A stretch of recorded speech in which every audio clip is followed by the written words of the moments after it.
What up, dudes? Welcome back to the channel. So, follow up on the Bitcoin video from last post. I'm interested in switching currencies, like genuinely interested in switching currencies. When I think through it, it seems so difficult to get off the dollar because you have demands for dollar, like life insurance might be paid in dollars. You might have to pay for fuel in dollars. You might have to pay. So there's this demand. So there's this underlying demand factor that, I'm not really sure. I'm not sure what the transition would be. Like when I hear people pitch that like we'll go back to a gold and silver currency or we'll utilize Bitcoin or something like that in the end game, I'm always like, you understand that there's like, you basically have like a collapse, no economic activity, like none. And then all of a sudden economic activity restarts under the premise of utilizing something new. And so I kind of think about this and I'm like, well, is there a way to like softly transition to the point where it's like, all right, 80%, 90% of the transactions I did this year were in dollars. And then I did some silver purchases. I did some gold purchases. I don't know, did some crypto purchases. So, but I still have a tremendous amount of dollar demand. What I'm thinking about or thinking through is, if I could offer a product or service in which I owned the supply chain, I didn't need any inputs. And so therefore I could control the end product and just say, yeah, it needs to be paid in Bitcoin or it needs to be paid in whatever. And so that's basically what I've come up with up to this point, is that the issue becomes a supply chain. Like if you imagine Tesla and Tesla was like, we're selling Teslas in Dogecoin now. They would have to go to all their suppliers and be like, you're going to accept Dogecoin. And then those suppliers would have to go to their suppliers and be like, yeah, this is what we're paying you in. And I think it could be done. Like someone like an Elon Musk could just be like, that's what it is, dog. And like, it could just be like that. And I think it would be really comical. I've made the case on this channel previous years that Dogecoin is 243 times more rare than US dollars. That remains actually more true today. It's like 250 times more rare. So I know that sounds weird, and it's a joke coin and all that stuff, but as far as how many Dogecoin are in existence versus how many US dollars, it's a lot more rare. And so someone like an Elon Musk, who has a lot to gain by owning a decent amount of that currency and then switching the game to, well, now I'm running it, could get rid of people like the Federal Reserve, get rid of central bankers, get rid of politicians. I mean, these things could absolutely definitely happen. And so what I'm thinking through is, well, how would you become a Bitcoin company? Like I'm super interested. How do I do this? I've got no love for the dollar. I have some demand for dollars. I have some debts in dollars. So like I've got to pay, a monthly bill in dollars. So I'm gonna have to acquire so many of them to pay and settle those debts. But then I'm also interested in like, well, I don't need to assess any additional debts. And I don't even, like, once I get dollars, I'm basically swapping them out anyway for oil stocks, crypto, gold, silver, real estate. Like, that's pretty much what I do anyway. I'm pretty much getting rid of them. I'm not holding on to them. They're like hot potatoes. So I'm really trying to figure out, I'd love to hear from you guys in the comments, how do you do this? Like, genuinely, because I think aligning with Bitcoin would be a good idea. So here's my pitch. I think that what we could do is we could offer our food forest product. I've had some videos on food forest before, but we could offer our food forest, which my idea is like, I have a food forest myself. I'd like to build these for people. I'd like to offer like a big, kind of like a pool project. So if you go to do a pool project, you might spend 80 to 125 grand putting in a pool, hot tub, lanai, the whole thing. I have a food forest product that I'd like to sell, where it's half acre, quarter acre, whatever it may be, comes ready to go, like irrigation ready to go, automatic watering, lighting, hardscapes, soil, all the things you need, just done. And I'm thinking that I can basically control the supply chain because I can basically obtain all those resources outside of the traditional supply chain. And the guys that I work with would definitely accept Bitcoin. So I could say, hey, I want to buy 9 mango trees from you. I'm paying you in Bitcoin. And yeah, they'd be like, sure, why not? They get paid a lot in cash. They get paid in checks. They get paid in credit cards. So to have a portion of their sales that is Bitcoin would be fine. So I'm thinking that businesses could start to transition by doing, say, 10% of their transactions in Bitcoin. But the key to that would be products that have a very low marginal cost to produce, or almost none, like software. Like, yeah, there'd be no difference if you're selling 1,000 software subscriptions. So what if you sell 100 of them in Bitcoin? Like, there's no cost to doing that. Same thing with informational products like online courses and things like that. You could just say, yep, here's my course, it's awesome, you got to pay for it in Bitcoin. So but my struggle is, well, I don't want to say, well, this is a $50,000 food forest, and then Bitcoin goes to 61,000, and it's like, well, this is a, you know, how do you address that? Like, let's say that, you know, you sell someone a product, Bitcoin's at 50,000, you say it's 1 Bitcoin moves to 61,000. Do you adjust it? No, because then you're not selling it in Bitcoin. It's got to be like 1 Bitcoin's 1 Bitcoin.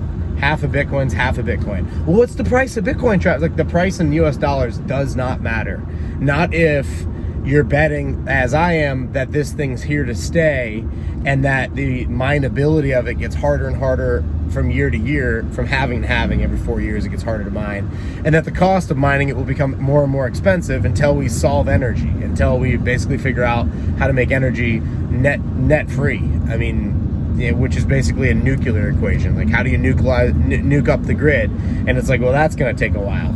So in my opinion, like, when you play Bitcoin, you're playing in energy, you're playing fixed supply, you're playing inflation, and you've got a counter currency, which I think is really interesting. You have fully trackability, which is kind of dangerous, because it's like, man, what if I get a Bitcoin for like somebody's political enemy? Like, will that Bitcoin, when I go to trade it for something else, will that still be valuable?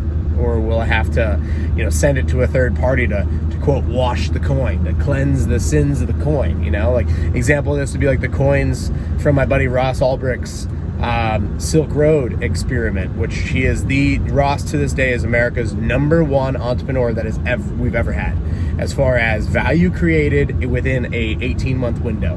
Nobody created more value. Like, before Instagram sold for $1 billion, Ross's Bitcoin holdings made him a billionaire just on what they stole from him, which is freaking incredible. But they were able to track it, find Ross, put him in jail for 2 life sentences plus 50 years or something for crazy, something absolutely draconian.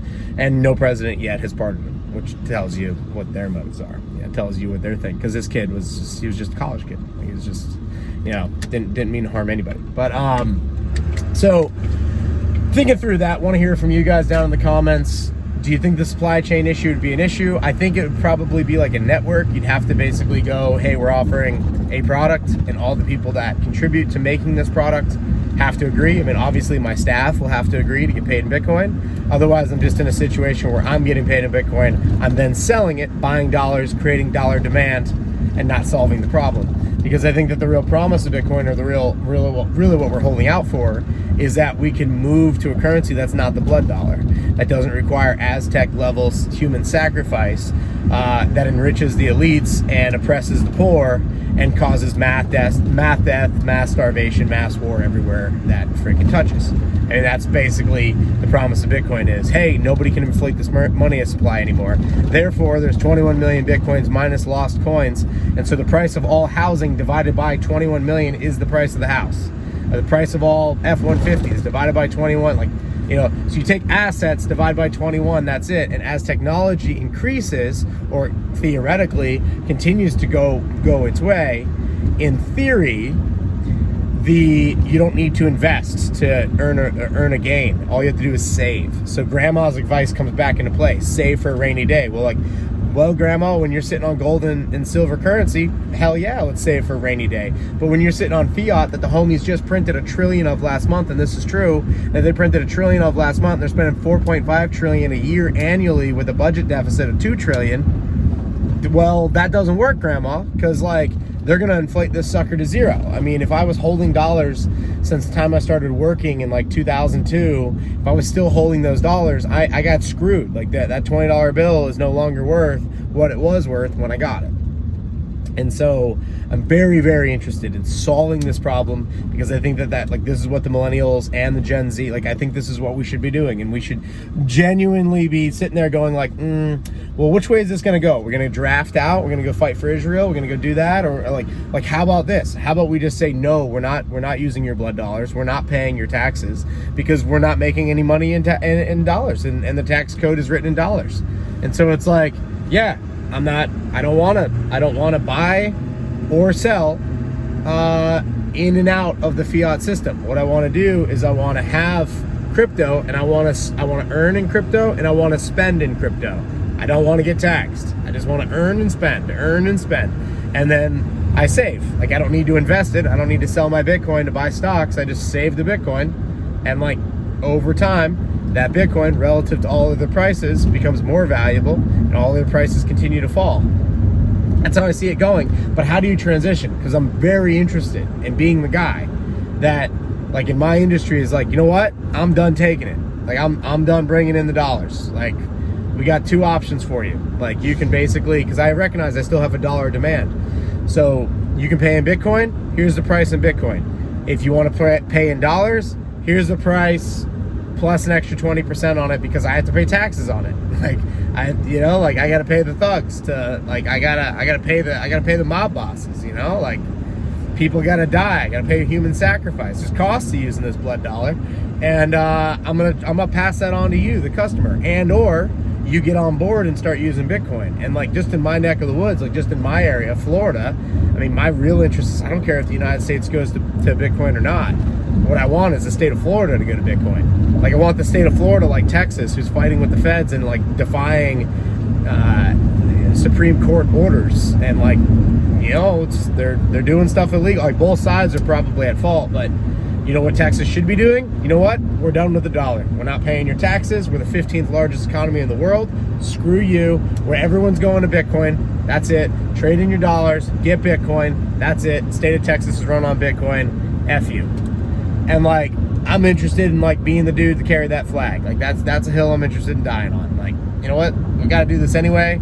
I'd rather be the guy that had videos 20 years ago that said, yeah, this is going to happen. We just got to figure out how to make this happen. Because I don't think fighting a civil war, I don't think allowing our tax, 34% tax over 100 grand. I mean, it's just insane. I don't think like another 61 billion to Ukraine. Like, this is just insane. Like, this is just like absolutely freaking insane. But if they had to pay for it, if they were like, we're going to send 500,000 Bitcoins to Ukraine, it's like, cool. Well, do you have them? No? All right. Well, then I guess you can't do it, can you? So that's 400,000 Ukrainians that aren't dead. Like, for gay U.S. global elites. Like, that's all who's getting. That's all we're doing here. So anyway, I want to hear from you guys down in the comments. Let me know your thoughts. Continue the conversation later if it's of interest. Peace.